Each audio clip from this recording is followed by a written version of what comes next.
Hello students, हमने अपनी last video में एक क्वांटम फिनोमेना डिस्कस किया जो कि फोटो इलेक्ट्रिक इफेक्ट था।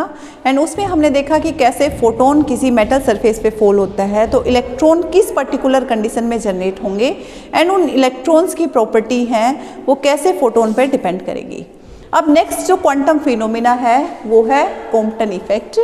ये कॉम्पटन इफेक्ट जो फिनोमेना है वो भी क्वांटम फिजिक्स में ही डिस्कस किया गया। क्लासिकल कंसेप्ट्स के बेस पे कॉम्पटन इफेक्ट को नहीं डिस्कस किया जा सकता। एंड यहाँ पे भी अगेन फोटोन को एक पार्टिकल की तरह कंसिडर किया गया। तो जो कॉम्पटन इफेक्ट है उसमें क्या लिया गया, एक इलेक्ट्रॉन लिया गया यहाँ पे रेस्ट पोजीशन पे। एंड इस रेस्ट पोजीशन पे जो इलेक्ट्रॉन है उस पे एक फोटोन आके स्ट्राइक करता है। ये कॉम्पटन इफेक्ट क्या एक्सप्लेन करता है, जो एक्सपेरिमेंटल ऑब्जर्वेशंस थी वहाँ पे क्या ऑब्जर्व हो रहा था कि when a high frequency radiation is scattered by an electron then the frequency of scattered radiation is smaller than the frequency of incident radiation. कि कोई भी एक न्यू फ्रिक्वेंसी की रेडिएशन है, अगर वो एक इलेक्ट्रॉन से स्ट्राइक करती है तो उसके बाद जो यहाँ पे स्कैटर्ड रेडिएशन मिली उसकी फ्रिक्वेंसी अगर हम न्यू प्राइम कह देते हैं तो क्या ऑब्जर्वेशंस आई, न्यू प्राइम हमेशा न्यू से लेस होती थी। कि इलेक्ट्रॉन से स्ट्राइक करने के बाद फ्रिक्वेंसी है वो डिक्रीज कर जाती थी। अगर इसको लैम्डा के फॉर्म में हम बोलना चाहें तो इनिशियली अगर लैम्डा वेवलेंथ थी एंड स्कैटरिंग के बाद जो फोटोन है उसकी वेवलेंथ लैम्डा प्राइम हो गई, देन आपकी लैम्डा प्राइम लैम्डा से बड़ी होती थी। तो ये जो ऑब्जर्वेशन आ रही थी ये ऐसा क्यों अपीयर हो रहा था, फ्रिक्वेंसी या वेवलेंथ इलेक्ट्रॉन के साथ स्कैटरिंग के बाद क्यों चेंज हो रही थी और कैसे चेंज हो रही थी, उसको एनालाइज करने के लिए कॉम्पटन इफेक्ट पिक्चर में आया। तो जो अब कॉम्पटन इफेक्ट है उसको डायग्राम के अकॉर्डिंग समझे तो एक स्टेशनरी इलेक्ट्रॉन कंसिडर किया गया जिसका कि रेस्ट मास m0 है, रेस्ट एनर्जी होगी m0 c²। यहाँ पे एक फोटोन है, उसने इस इलेक्ट्रॉन के साथ कोलिजन किया। जो फोटोन यहाँ से इंसिडेंट हुआ उस फोटोन की एनर्जी को रिप्रेजेंट किया गया hν की फॉर्म में एंड उसका मोमेंटम हो गया hν/c, क्योंकि फोटोन की जो वेलोसिटी होती है वो वेलोसिटी ऑफ लाइट होती है, इसलिए मोमेंटम हो गया एनर्जी अपॉन वेलोसिटी, सो hν/c। अब इस इंसिडेंट फोटोन ने जब इस स्टेशनरी इलेक्ट्रॉन के साथ कोलिजन किया तो कोलिजन के बाद आपके जो फोटोन और इलेक्ट्रॉन हैं दोनों ने मोशन किया। अब जो फोटोन स्कैटर हुआ वो स्कैटर्ड फोटोन है उसकी एनर्जी भी चेंज हो गई, मोमेंटम भी चेंज हो गया। जो चेंज एनर्जी है उसको कह देते हैं hν' एंड जो मोमेंटम चेंज हुआ उसको कह देते हैं hν'/c। तो अब जो इलेक्ट्रॉन था कोलिजन के बाद स्टेशनरी नहीं रहेगा, वो भी कुछ मोशन करेगा। इलेक्ट्रॉन हमने कहा कि रिकॉइल हो गया विथ थीटा एंगल, जो इंसिडेंट डायरेक्शन है उससे एंगल हमने लिया रिकॉइल इलेक्ट्रॉन का थीटा, और इस रिकॉइल्ड इलेक्ट्रॉन का जो rest mass energy m0 c² थी तो अब इसकी एनर्जी हो जाएगी हमारे पास m c² एंड मोमेंटम हो गया mv। यहाँ पे जो m है उसको रेस्ट मास से अगर हम कोरिलेट करें तो m की वैल्यू होगी m0/1 - v²/c²। तो ये पर्टिकुलर हमारे पास पैरामीटर्स हैं इस कॉम्पटन इफेक्ट में। अब इनके बेस पे हम एनालाइज करते हैं कि कैसे फ्रिक्वेंसी चेंज होती है या फिर कितना चेंज वेवलेंथ में आता है कोलिजन के बाद। अब यहाँ पे इस कॉम्पटन इफेक्ट को डिस्कस करने के लिए हम यूज़ करते हैं अपने यूनिवर्सल कंजर्वेशन लॉ, जिसमें कि आते हैं energy conservation law and momentum conservation law. अब एनर्जी कंजर्वेशन लॉ क्या है? According to energy conservation law, energy before collision equals to energy after collision. अब टोटल एनर्जी बिफोर कोलिजन कितनी थी? इलेक्ट्रॉन की एनर्जी एंड फोटोन की energy, उसको हम इक्वेट कर देंगे एनर्जी आफ्टर कोलिजन। अब एनर्जी बिफोर कोलिजन इलेक्ट्रॉन की क्या थी? m0 c² एंड जो फोटोन हमने इंसिडेंट किया उसकी एनर्जी बिफोर कोलिजन क्या थी? hν। So hν + m0 c² equals to energy after collision. Collision के बाद फोटोन की एनर्जी क्या हो गई? hν' एंड जो रिकॉइल्ड इलेक्ट्रॉन है उसकी एनर्जी क्या हो गई? m c²। So this is equation from energy conservation law, जिसको कि हमने फर्स्ट इक्वेशन यहाँ पे बोल दिया। अब उसके बाद आता है मोमेंटम कंजर्वेशन लॉ। अब मोमेंटम है that is a vector quantity, उसके पास डायरेक्शन है, तो मोमेंटम कंजर्वेशन लॉ हम डायरेक्शन के अकॉर्डिंग लगाएंगे। सबसे पहले हम लेते हैं फोटोन जिस डायरेक्शन में इंसिडेंट हुआ है इसी डायरेक्शन में अगर हम मोमेंटम कंजर्वेशन लॉ लगाएं, then momentum before collision and momentum after collision हम इक्वेट करेंगे। अब यहाँ पे हम देख सकते हैं जो फोटोन स्कैटर हुआ उसका कुछ एंगल है इंसिडेंट डायरेक्शन से, एंड जो इलेक्ट्रॉन रिकॉइल हो रहा है वो भी इंसिडेंट डायरेक्शन से कुछ एंगल बनाए हुए हैं। इसका मतलब इस इंसिडेंट डायरेक्शन के अलोंग इस scattered photon and recoiled electron के मोमेंटम का कुछ पार्ट जाएगा।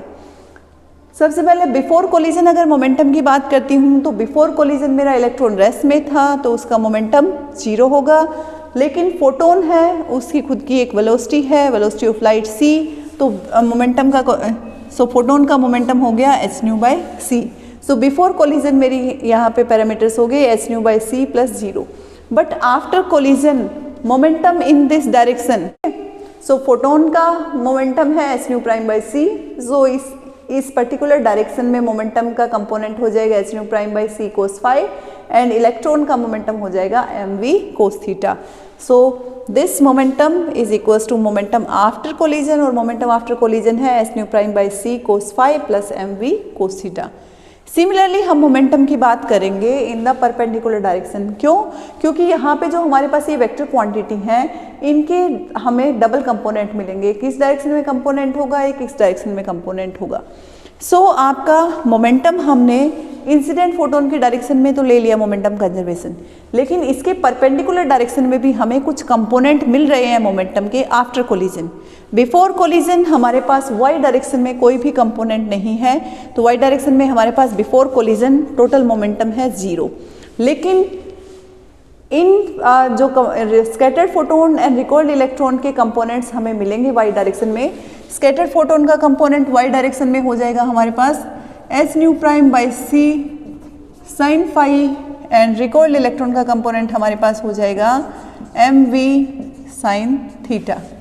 अब इन दोनों की डायरेक्शन अपोजिट है, तो हम कह सकते हैं कि या तो initial before collision momentum Y direction में 0, so 0 equals to this minus this, या फिर ये दोनों कंपोनेंट आपके एक दूसरे के इक्वल। सो आपकी momentum conservation law in the perpendicular direction of incident photon क्या हो जाएगी, h/c sin phi equals to mv sin theta. So ये हमारे पास यहाँ पे 3 इक्वेशन आ गई हैं। इन तीनों इक्वेशन से ही हम अपना पूरा ये आर्टिकल है उसको सोल्व करेंगे। सो हमने एनर्जी कंजर्वेशन लॉ यूज़ किया and momentum conservation law use किया along the direction of incident photon and in the direction perpendicular to the direction of incident photon. सबसे पहले हम सेकेंड एंड थर्ड इक्वेशन में हम देख रहे हैं यहाँ पे डिनोमिनेटर में c है, इस c को अगर एडजस्ट कर दे तो ये इक्वेशन आपकी मॉडिफाई हो जाएगी। इक्वेशन सेकंड क्या हो जाएगी, यहाँ पे c है, यहाँ पे c है, इस होल इक्वेशन को c से मल्टीप्लाई करेंगे, जो थर्ड कंपोनेंट है उसमें हमारे पास न्यूमिनेटर में c आ जाएगा। यहाँ पे हमने जब c से मल्टीप्लाई किया तो c कैंसिल हो गया, यहाँ से भी जब c से मल्टीप्लाई किया तो c कैंसिल हो गया। तो इक्वेशन सेकंड हमारी मॉडिफाई हो जाएगी mvc cos theta equals to s/, minus s/' cos phi की फॉर्म में। सिमिलरली इक्वेशन 3 है, उसमें भी हमारे पास यहाँ पे ये c है, इस c को हम राइट हैंड साइड में अगर मल्टीप्लाई कर देते हैं तो ये इक्वेशन हमारी मॉडिफाई हो गई mvc sin theta equals to s/' sin phi। तो सेकेंड एंड थर्ड इक्वेशन हमारे पास फोर्थ एंड फिफ्थ इक्वेशन की फॉर्म में आ गए हैं। अब यहाँ पे इसमें आप देख सकते हैं कि लेफ्ट हैंड साइड में आपके पास cos theta and sine theta है, एंड इनके जो कोफिशिएंट्स हैं वो कोफिशिएंट आपके कॉमन हैं। तो हम क्या करते हैं, दोनों इक्वेशंस को स्क्वायर करके ऐड कर देते हैं। अब जब इन दोनों को स्क्वायर करके ऐड करेंगे तो लेफ्ट हैंड साइड में m² v² c² हमारे पास कॉमन आएगा, एंड ब्रैकेट में हमारे पास हो जाएगा cos² theta plus sin² theta, जिसकी की वैल्यू होती है 1। राइट हैंड साइड की बात करेंगे तो दिस फैक्टर का स्क्वायर प्लस दिस फैक्टर का स्क्वायर, क्योंकि हम स्क्वायर करके इनको ऐड कर रहे हैं। अब इस राइट हैंड साइड टर्म को हम सोल्व करें तो यहाँ से हमारे पास आएगा h² plus h² cos² phi negative of twice of h² cos phi plus आपकी जो last term h² sin² phi। अब यहाँ पे देखो h² cos² phi and h² sin² phi, इन दोनों टर्म्स में अगर हम h² कॉमन लेंगे तो cos² phi plus sin² phi again 1 हो गया। तो हमारे पास फाइनली यहाँ पे राइट हैंड साइड में ये 3 टर्म्स आ गई हैं जो कि इक्वल हो जाएंगी m² v² c² के। ये हमारे पास इक्वेशन नंबर 6 आ गई। अब हम जो फर्स्ट इक्वेशन है उसको सोल्व करते हैं। फर्स्ट इक्वेशन में देखिए हमारे पास है mc² equals to H nu prime को हम लेफ्ट हैंड साइड लेके आए तो mc² equals to H nu minus nu prime plus m0c²। अब इस इक्वेशन का अगर मैं स्क्वायर कर देती हूँ तो लेफ्ट हैंड साइड में हो जाएगा m² c⁴ and right hand side में इस होल टर्म का हम यहाँ पे स्क्वायर करें तो पहले इसका स्क्वायर होगा देन इसका square plus twice of these two terms. तो ये हमने सोल्व किया तो हमारे पास ये इक्वेशन आ गई है। अब देखो हमारे पास है m² c⁴ एंड यहाँ पे हमारे पास है m² v² c²। हम क्या करें, इक्वेशन 6 को इक्वेशन 8 में से सब्ट्रैक्ट कर देते हैं। अब जब 8 में से 6 को सब्ट्रैक्ट करेंगे तो लेफ्ट हैंड साइड में आ जाएगा m² c² कॉमन, यहाँ से बचेगा c², यहाँ से बचेगा v², so c² minus v²। And right hand side में हम देखें तो देखो यहाँ पे हमारे पास है h² न्यू², यहाँ पे भी h² न्यू², ये दोनों टर्म्स कैंसिल हो जाएंगी। फिर हमारे पास है h² nu prime square, h² nu prime square, ये दोनों टर्म्स भी हमारी कैंसिल हो जाएंगी। हमारे पास सिर्फ कंपोनेंट्स बचेंगे आपके ये twice of h² nu prime plus m0² c⁴ plus this term negative of this. अब यहाँ से देखो twice of h² nu prime and यहाँ पे भी twice of h² nu prime, this minus this करेंगे तो ये टर्म कॉमन लेके आपके पास आ जाएगा cos phi माइनस 1। सो ये फर्स्ट टर्म आपकी ये हो गई। देन उसके बाद आपकी ये टर्म एज इट इज रहेगी 2h new minus nu prime m0c² and उसके बाद m0² c⁴ हमने एज इट इज पुट कर दिया। तो हमने इक्वेशन 8 में से इक्वेशन 6 को सब्ट्रैक्ट किया, उससे हमें ये इक्वेशन मिली। अब जो हमारा m है उसकी वैल्यू होती है m0/√1 माइनस v²/c²। अगर मैं इसका स्क्वायर करूँ तो मेरे पास क्या आएगा, m² equals to m0² upon 1 minus v²/c²। इसको अगर फर्दर मैं सोल्व करूँ तो ये क्या हो जाएगा, यहाँ पे c² हो जाएगा एंड ये जो c² टर्म है वो यहाँ पे आ जाएगी। मीन्स मैं m² की जगह m0² c² upon c² minus v² put कर सकती हूँ। जब इस वैल्यू को मैं यहाँ पे पुट करूँगी m² की जगह m0² c² upon c² minus v² तो इसका मतलब c² माइनस v² मेरे टर्म कैंसिल हो जाएगी एंड c² मेरा हो जाएगा c⁴। तो यहाँ पे हमने इस m² की वैल्यू को पुट कर दिया। लेफ्ट हैंड साइड हो गया m0² c⁴, right hand side में जो हमारी टर्म्स थी हमने उनको अभी एज इट इज पुट किया है। अब यहाँ पे m0² c⁴, m0² c⁴ term हमारी कैंसिल हो गई। यहाँ से हमारे पास इस इक्वेशन में सिर्फ ये दो टर्म्स बची हैं। इन दोनों टर्म्स को जब हम सोल्व करें तो हम देख सकते हैं, हम यहाँ पे लिख सकते हैं twice of h nu minus nu prime m0c² equals to twice of h² nu prime and इसमें हमने ये नेगेटिव टर्म बनती तो इसके लिए हमने क्या किया 1 माइनस cos phi को ले लिया। अब यहाँ पे हमारे पास देखो 2 से 2 कैंसिल हो गया, h से h कैंसिल हो गया एंड हमारे पास यहाँ भी बचा nu minus nu prime m0c² equals to h nu prime 1 minus cos phi। अब न्यू प्राइम हम यहाँ पे डिनोमिनेटर में ले लेते हैं, m0c² हम राइट हैंड साइड लेके आए तो हमारी इक्वेशन मॉडिफाई हो जाएगी new minus nu prime upon new prime H upon m0c² 1 minus cos phi। इस टर्म को हम फर्दर सोल्व करें तो हमारे पास यहाँ पे फर्स्ट टर्म आएगी 1 by nu prime minus second term होगी 1 by nu equals to h upon m0c² 1 minus cos phi। ये रिलेशन हो गई है न्यू इंसिडेंट फोटोन की फ्रिक्वेंसी थी, न्यू प्राइम स्कैटर्ड फोटोन की फ्रिक्वेंसी थी, इन दोनों के बीच में हमने यहाँ पे रिलेशन निकाल ली है। अब इस रिलेशन में हम देखें तो आपका जो cos phi है उस cos phi की टर्म आपकी 0 से 1 तक होगी। इसका मतलब ये राइट हैंड साइड की जो टर्म है वो आपकी हमेशा पॉजिटिव रहेगी। अब ये टर्म हमेशा पॉजिटिव रहेगी तो इसका मतलब इस टर्म को पॉजिटिव होने के लिए 1 by nu prime minus 1 by new, इसको पॉजिटिव होने के लिए 1 बाई न्यू प्राइम को बड़ा होना पड़ेगा 1 बाई न्यू से। तो एक्चुअल में आपका न्यू प्राइम है उसको छोटा होना पड़ेगा न्यू से, ठीक है।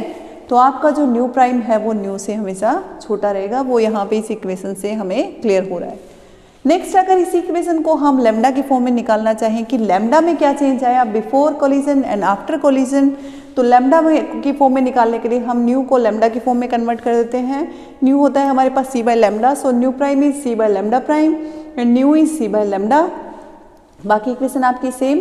यहाँ पे हमने सी जो टर्म है उस सी टर्म को हमने राइट हैंड साइड में एडजस्ट किया, तो जो एम नोट सी स्क्वायर था उसकी जगह हमारे पास बचा M naught C. So lambda prime minus lambda equals to H upon M naught C 1 minus cos phi. ये टर्म आपकी, ये इक्वेशन आपकी बता रही है लैम्डा के बीच में रिलेशन कि आपका बिफोर कोलिजन जो लैम्डा, बिफोर कोलिजन जो वेवलेंथ लैम्डा थी एंड आफ्टर कोलिजन जो वेवलेंथ लैम्डा प्राइम हुई, उन दोनों के बीच में क्या रिलेशन रही। तो यहाँ पे भी आप देख सकते हैं लैम्डा प्राइम माइनस लैम्डा हमेशा पॉजिटिव रहेगा। इसका मतलब है आपका लैम्डा प्राइम हमेशा लैम्डा से बड़ा रहेगा और न्यू प्राइम न्यू से हमेशा छोटा रहेगा। तो यहाँ तक इस इक्वेशन तक हमने फाइंड आउट कर लिया कि जो लैम्डा में चेंज आ रहा है या न्यू में चेंज आ रहा है वो कैसे आ रहा है। फ्रीक्वेंसी डिक्रीज हो रही है कोलिजन के साथ, इलेक्ट्रॉन से जब कोलिजन हो रहा है तब, एंड वेवलेंथ है वो इंक्रीज हो रही है। बट कब कितना चेंज होगा, उस एग्जैक्ट चेंज को हम यहाँ पे निकालें तो उसके लिए कुछ स्पेशल केसेस हैं। सबसे पहले ये जो आपकी इक्वेशन है ये कॉम्पटन इक्वेशन है। इस कॉम्पटन इक्वेशन की हेल्प से हम इन स्पेशल केसेस को डिस्कस कर रहे हैं। सबसे पहले हमने माना 5 पाई बाय 2, जो यहाँ पे फोटोन स्कैटर हुआ है उसका एंगल अगर पाई बाय 2 होता तो क्या होता, मैक्सिमम एंगल इतना ही हो सकता था उसका। आपका एक फोटोन आ रहा है इंसिडेंट इस डायरेक्शन में, उसको मैक्सिमम जब जर्क फील होगा तो वो 90 डिग्री ही जा सकता है या फिर बैक भी आएगा स्कैटर होके। लेकिन फॉरवर्ड डायरेक्शन में हम देखें तो इस फॉरवर्ड डायरेक्शन से मैक्सिमम यहाँ पे हम कह सकते हैं कि ओके पाई बाय 2 एंगल से स्कैटर हो रहा है। तो क्या कंडीशन हो रही है, जब फोटोन आपका पाई बाय 2 एंगल से स्कैटर हो रहा है उस केस में cos phi pi by 2 zero हो जाता है। अगर मैं यहाँ पे कोस फाई की वैल्यू जीरो पुट करूँगी तो डेल्टा लैम्डा मेरे पास आ जाएगा H upon M naught C. H is Planck's constant, M naught is rest mass of electron and C is velocity of light. These all are constants. In constants की value हम put करें तो यहाँ पे हमारे पास एक वैल्यू आती है 0.02426 एंगस्ट्रॉम, जो कि हम कहते हैं कॉम्पटन वेवलेंथ ऑफ इलेक्ट्रॉन। तो आपका कोई एक स्टेशनरी इलेक्ट्रॉन है, उससे अगर फोटोन स्ट्राइक करके 90 डिग्री पे स्कैटर हो रहा है तो उस केस में जो मैक्सिमम वेवलेंथ का चेंज आएगा वो इतना आएगा और ये एक फिक्स वैल्यू है। देन नेक्स्ट हमने लिया कि जो आपका फोटोन था इलेक्ट्रॉन से स्ट्राइक करने के बाद उसने डायरेक्शन चेंज नहीं की, जो उसकी डायरेक्शन थी उसी डायरेक्शन में वो आगे चलता चला गया। तो उस केस में क्या वेवलेंथ का चेंज आएगा? नहीं आएगा। क्यों? क्योंकि यहाँ पे फाई जैसे ही जीरो हो रहा है कोस फाई की वैल्यू हमारी 1 बन रही है और 1 माइनस 1 जीरो हो गया। इसका मतलब डेल्टा लैम्डा की वैल्यू हमारे पास आ गई यहाँ पे जीरो। डेल्टा लैम्डा की value zero, it means lambda prime और लैम्डा दोनों एक दूसरे के इक्वल हो गए। So wavelength after collision and wavelength before collision हमारी इक्वल है। तो अगर इस टाइप से रेडिएशन स्ट्राइक हो रही है इलेक्ट्रॉन से कि वो फोटोन स्ट्राइक करने के बाद अपना पाथ चेंज नहीं कर रहा, उसी पाथ में कॉन्टिन्यूस है, तो उस टाइम इलेक्ट्रॉन अपनी एनर्जी उस टाइम फोटोन अपनी एनर्जी लूज नहीं करेगा। वो जिस वेवलेंथ से इंसिडेंट हुआ था उसी वेवलेंथ से आके स्कैटर हो जाएगा। तो इस केस में चेंज इन वेवलेंथ आया जीरो।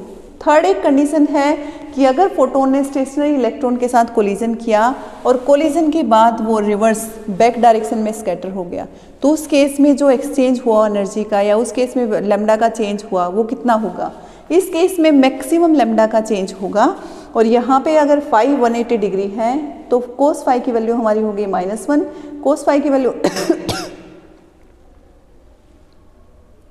कोस फाई की वैल्यू -1 है तो 1 माइनस -1 मीन्स 1 प्लस 1 हो गया, 2 ये टर्म हो गई, ये टर्म 2 हो गई, तो हमारे डेल्टा लैम्डा हो गया twice of h upon M naught c, जो कॉम्पटन वेवलेंथ थी उसका ट्वाइस, और उसका ट्वाइस हमारे पास आ गया 0.048 एंगस्ट्रॉम। तो ये 3 स्पेशल केसेस हमने देखे। फोटोन अगर स्ट्रेट इसी पाथ में चला जाता है, लैम्डा में कोई चेंज नहीं आएगा, लैम्डा एंड लैम्डा प्राइम दोनों इक्वल रहेंगे। फोटोन अगर 90 डिग्री पे स्कैटर हो रहा है तो उस केस में लैम्डा में चेंज आएगा और वो चेंज कॉम्पटन वेवलेंथ के इक्वल होगा। और अगर फोटोन स्ट्राइक करने के बाद अपने ओरिजिनल पाथ में बैक स्कैटर होता है तो उस केस में लैम्डा में चेंज सबसे ज़्यादा आएगा, जो कि इस कॉम्पटन वेवलेंथ से भी ट्वाइस होगा। तो ये 3 स्पेशल केसेस हमने यहाँ पे डिस्कस किए। इन स्पेशल केसेस को डिस्कस करते हुए आपके माइंड में एक और पॉइंट भी आया होगा कि यहाँ पे जो लैम्डा का चेंज हम देख रहे हैं फोटोन के केस में, वो लैम्डा का चेंज ओनली डिपेंड कर रहा है इस फाई एंगल पे। अदरवाइज और वो किसी फैक्टर पे भी डिपेंड नहीं कर रहा है। ये डेल्टा लैम्डा की रिलेशन है, इसमें आप देख सकते हैं H M naught C these all are constants and only जो फाई एंगल है उस पर लैम्डा का जो चेंज है वो डिपेंड कर रहा है। तो कॉम्पटन इफेक्ट में जो वेवलेंथ का चेंज आता है that will depends on this phi angle जिस पे कि फोटोन स्कैटर हो रहा है। अगर इन स्पेशल केसेस को हम ग्राफ में प्लॉट करें जिसमें कि हम कह रहे हैं कि चेंज इन वेवलेंथ को कॉम्पटन वेवलेंथ के साथ रेशियो लेके हम यहाँ पे प्लॉट कर रहे हैं एंड आपकी एक्स एक्सिस पे फाई एंगल है, क्योंकि हम कह रहे हैं कि जो वेवलेंथ का चेंज है that will depends only on phi. So phi के साथ अगर इसको हम यहाँ पे प्लॉट करें तो हमारी इस इक्वेशन से देखो हम क्या कह रहे हैं, delta lambda upon lambda c. So delta lambda upon lambda c करेंगे तो ये फैक्टर आपका 1 माइनस कोस फाई पे डिपेंड करेगा। और यहाँ पे हमने ये स्पेशल केसेस निकाले हैं, उसके अकॉर्डिंग जब फाई हमारा पाई बाय 2 होगा तो ये वैल्यू हमारी होगी 1। जब फाई हमारा यहाँ पे पाई होगा उस केस में ये वैल्यू हमारी होगी 2 एंड जब फाई हमारा 0 होगा उस केस में इस डेल्टा लैम्डा बाय लैम्डा सी की वैल्यू हो जाएगी 0। सो ये 3 स्पेशल केसेस हम यहाँ पे इस टाइप से प्लॉट भी कर सकते हैं। तो यहाँ पे जो आपका actual change delta lambda by lambda c का फाई के साथ होगा वो इस कर्व से रिप्रेजेंट किया गया है। सो इस टाइप से हमने देखा कि जो कॉम्पटन इफेक्ट है वो उन एक्सपेरिमेंटल ऑब्जर्वेशंस को एक्सप्लेन कर रहा है जहाँ पे रेडिएशंस जब इलेक्ट्रॉन से स्कैटर कर रही हैं तो स्कैटरिंग के साथ साथ वो अपनी फ्रिक्वेंसी या वेवलेंथ चेंज कर रही हैं, और जो उनकी फ्रिक्वेंसी या वेवलेंथ किस टाइप से चेंज हो रही है और कितनी चेंज होगी, सो उसको कॉम्पटन ने यहाँ पे एक्सप्लेन करके दिखाया। सो यहाँ पे कॉम्पटन इफेक्ट आई थिंक आपको क्लियर हो गया होगा। अगर इसमें कोई भी डाउट है तो उसको आप पूछ सकते हैं। Thank you.